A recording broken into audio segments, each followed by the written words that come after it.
Part 4. Hello? Alright mate, how's it going? Not too bad. How are you? I did that thing yesterday, got buried alive. Cheers for that. That was alright, was it? What, being buried in the ground having a hose pipe stuck in your mouth? Brilliant. To be honest, it has been the most relaxing thing I've done since I've been here. What does that tell you about Russia? It sounds to me like you've been pretty much sort of having a lot of lounge around time, which is great. And I know you need, a bit of chill out time. So what we've done is we just managed to arrange a little bit of a sort of sporty excursion for you. You just got to do a quick detour to Mongolia, and then you're all set. Cole sits by the railway track with his luggage. In the distance across the rolling green countryside, two men on horseback ride towards him.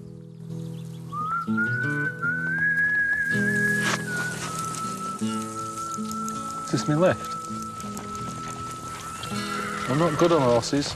He waves to the approaching riders. Just take me time, slowly. He gets onto one of the horses. No rush. That's it. Even slower if you want. Trans Siberian. Oh. Have balls like leather. Hard skin like your boots. Bollocks. I'm with you to do some sport. That's your house? You got a satellite dish? You got satellite TV? You got Sky? Sky 1? Why are they showing me a picture of a wrestler? You will wrestle at Den Adam.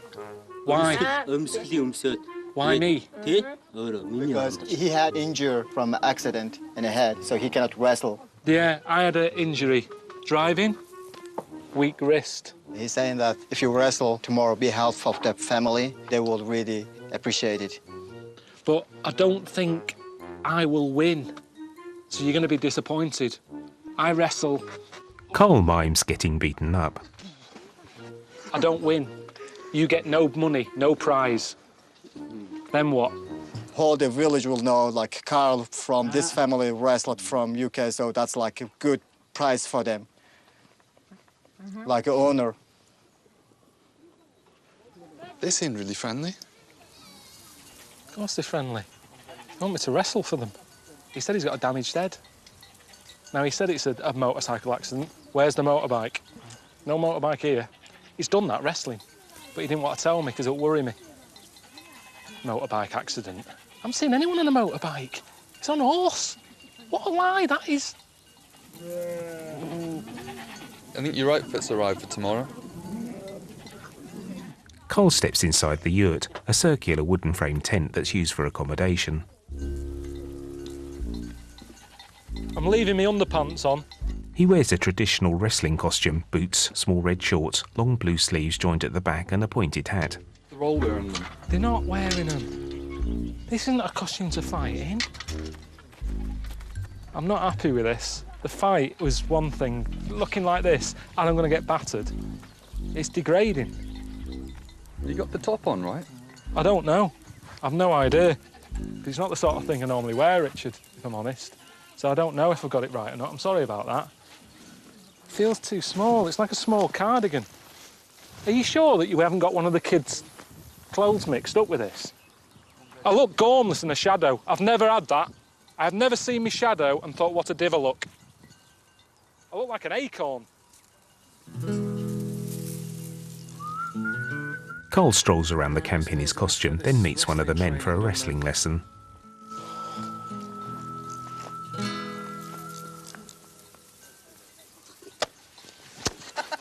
They stand facing each other, then both slap their thighs. Their arms lock together and they begin to wrestle. Oh, shit. Hang on, why have you got these clothes on? Why am I wearing this? You're this on. Cole is swung around and falls onto the floor.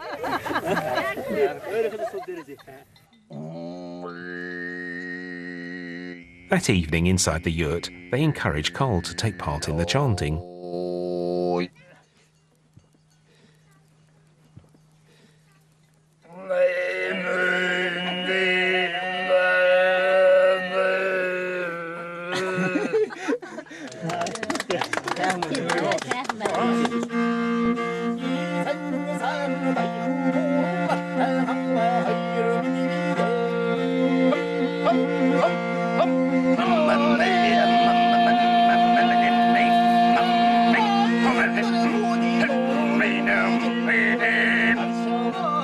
They smile as Carl joins in with the music.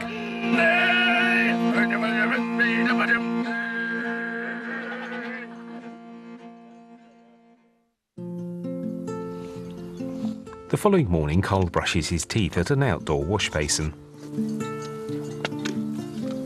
Are you ready for the fight today? Yeah. Just want to get it done, get it over with. We all know the result here. Do you know what I mean? People at home aren't going to be, oh, what's going to happen?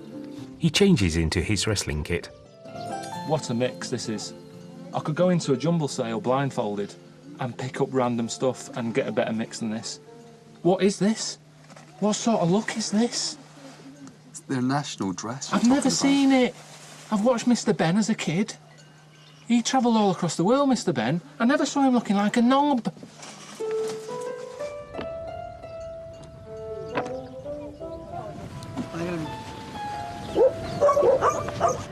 Sun's come out. Yeah, I was hoping for it to rain, yeah. 50th anniversary Nat Adams celebrations, soldiers in smart dress uniforms parade past the spectators. Women in colourful traditional dresses dance in the large arena. Look at the size of the people behind me. I'm going to get battered. I've had about 40 minutes training. I tell you, you better have that camera running because it's going to be over in a flash. You'll have to slow it down and all that. There's not going to be highlights, there's not going to be bad bits or good bits. It's going to just be bang, like that. Quicker than a bungee jump. In the main arena, Carl takes off his coat and is paired up with another wrestler. Here we go.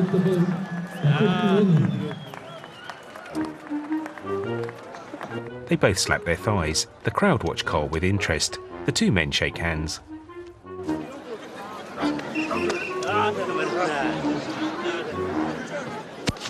They lock arms and grapple with each other.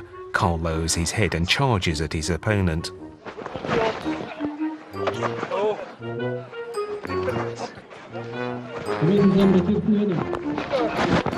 Carl is swung around and falls to the floor. He holds his hand up in the air and the crowd watch on, smiling. Let's get back on the train. Waste of time, I told you that would happen. Sorry about that. Back on the train. This is a bit annoying. Just looking at this map, we started off in Moscow. Steve said, oh yeah, just go to Mongolia, you're passing, go and do the sport thing. Done that. We're still on that same line, which means this train is going to Beijing. That's where I've been. Did that last time when I saw the Great Wall. Didn't like it. They know I didn't like it. I don't know why I'm going back there. Hello? All right. How are the Mongols treating you? Yeah, the Mongols are all right. I haven't got no problems with any Mongols.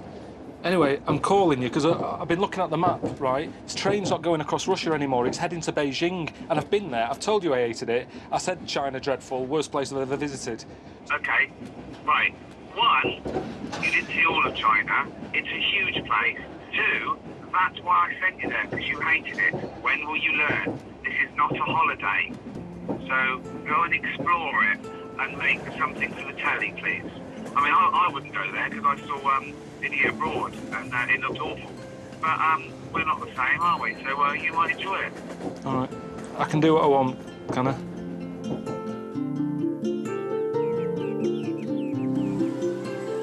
Well, last time I came here, you know, when I saw the Great Wall, didn't really enjoy it, did I? And I got back and I sort of said to a mate where I'd been, and he told me about this place. And I was gutted. I never came here. All this way. Never saw it. So it's weird in a way that I've had a second chance. It was like it was meant to be. I think it's in keeping with what we've been doing.